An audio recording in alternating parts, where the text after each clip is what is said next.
una verdad más profunda obedecen. Ante ella el siervo se humilla y el esclavo obedece. Ante ella el siervo se humilla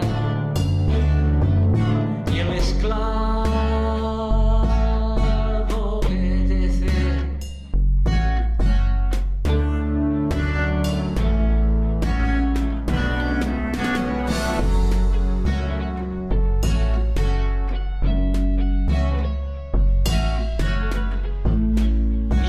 al loco profeta